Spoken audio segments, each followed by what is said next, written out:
So today's story that Rabbi related, it's a famous, actually, I didn't know all the details, but it's a famous story. But need some background. The background a little bit is, well, for us, we don't need a background. We're all Chassidim. We all know that Torah, the famous word of the Shalah, the author of the Shnei Chassidic, Rabbi Yitzchak Horowitz, early Kabbalah Sefer, famous teaching that never quoted often, and he said like this, and anyone who learns Chassidus, this is now obvious, and that is, the world makes a mistake. The world, I mean the Torah world. Torah world thinks that the Torah medaberes betachtoin memeramez belyonim. Torah speaks first and foremost about Avram and Yitzchak and a Parah and that. Also there's hints and allusions to deep and lofty things. Wrong. First and foremost, the pasuk is speaking ruchnius, elikos, and then also there was a Parah and so on, a story and a whole. If you learn enough Chassidic, it's like that's a story that it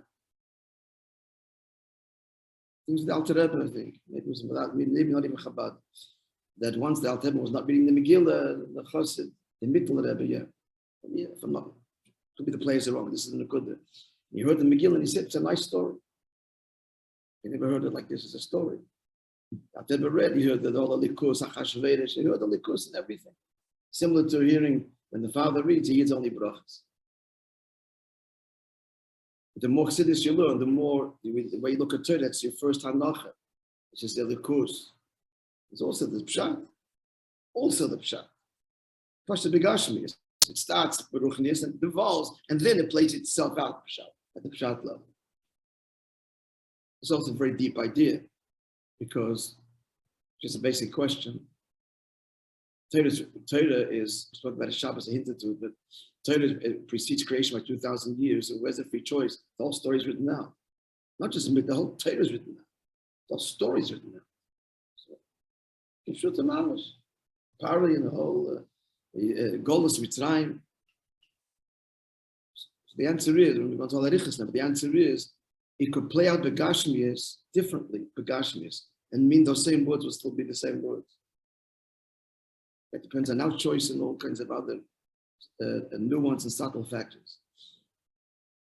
Put that aside. Back to the story. So introduction to the story. For Chassid, Torah is Torah. So now here's the story. It says once a Misnagdish Rav who gave a drasha. This is really typical. Classic. And he's speaking in praise of the obverse of the patriarchs, of the forefathers. He said, true story. He said that some ordinary person doesn't have Veda, and it could take him years till he does true, or maybe he never does true. But the obverse, we don't see such a thing. So great. And just in brackets, they love finding sins on the obverse and Moishe like that. They love it. No, there's a good reason, because Moishe Rabbeinu could sin, so not so us too, and the hope for us. No, there's virtue to that. So what's his word over here? But the obverse, we see that as soon as they sinned, right away they did shuvah. What example he brings? That when Yaakov met Rachel, so the pasuk says, "Vayishak Yaakov l'Rachel," Yaakov kissed Rachel, and then right away, Vayisak Vayevkin, he raised his voice and he cried. So right away he did shuvah. By the way, what does Rashi say for a 5-year-old? Why does he cry? Because he sees the churbanos of the Beis Hamikdash in the future. It's just an aside. So this was his gewalt, the gewalt of the obverse of the forefathers, that as soon as they sinned, right away, tshuva, what a gewalt, he raised his voice and he wept. Fantastic, huh? So the Kloisenberger said, when he heard this,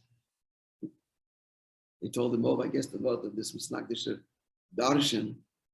So he laughed and he said, you know why Yaakov raised his voice and cried?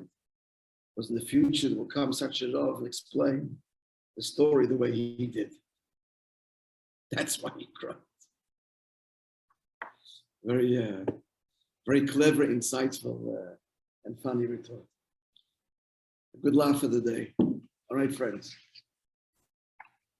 Have a wonderful, you got it? We got the, yeah? Have a wonderful day. We'll continue Be'ez Hashem tomorrow.